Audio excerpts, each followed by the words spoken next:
Allahu Akbar. Ini azan maghrib waktu Jakarta.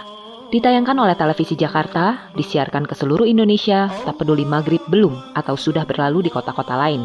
Apakah umat muslim di Palangkaraya atau Ujung Pandang tak berhak mendapatkan pelayanan dari stasiun televisi nasional?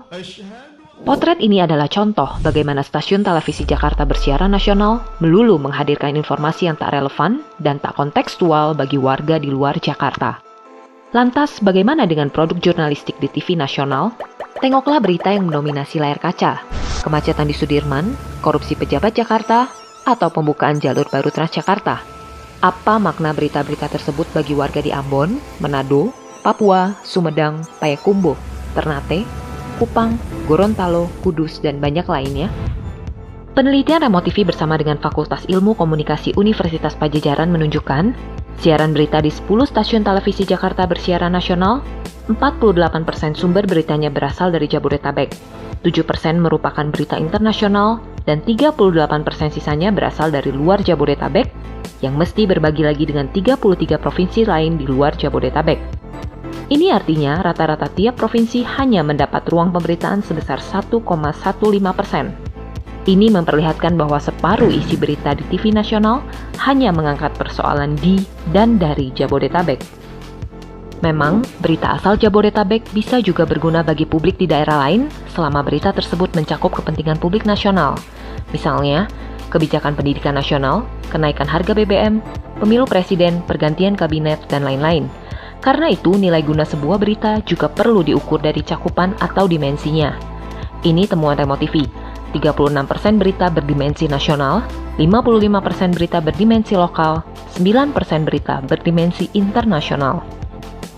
Meski berita berdimensi lokal mendapat persentase yang tinggi, tapi sebagian besar berita tersebut berasal dari Jabodetabek, yaitu sebesar 38%. Disusul dengan Jawa Timur 12% dan Jawa Barat 9%, tidak termasuk Bogor, Depok, dan Bekasi, Jawa Tengah 5%, dan Sulawesi Selatan 6%. Pada berita berdimensi nasional, Jabodetabek juga mendominasi pemberitaan dengan porsi 73%, disusul Jawa Timur 3%, Jawa Barat 2%, Jawa Tengah 2%, dan Sulawesi Selatan 1%. Ini artinya, hanya Jabodetabek yang punya potensi lebih untuk menjadi berita nasional. Stasiun televisi nasional gagal menyuguhkan informasi yang relevan bagi penontonnya yang beragam. Berita televisi kehilangan fungsinya karena hanya menghasilkan informasi yang tersirkulasi di Jakarta dan sekitarnya. Situasi ini terang mengancam demokrasi. Ancaman ini datang dari sistem penyiaran yang tersentralisasi.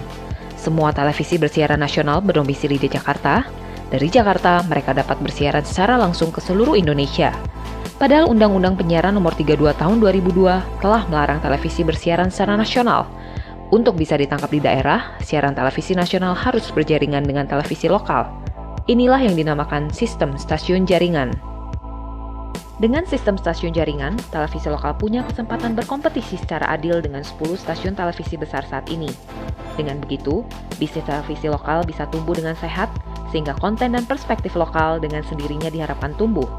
Sayangnya Undang-Undang Nomor 32 Tahun 2002 belum juga ditegakkan. Pemerintah gagal mengatur industri televisi swasta untuk mematuhi undang-undang. Indonesia bukan Jakarta.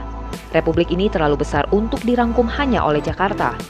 Di luar Jakarta, ada masyarakat yang juga punya persoalan yang membutuhkan peran media.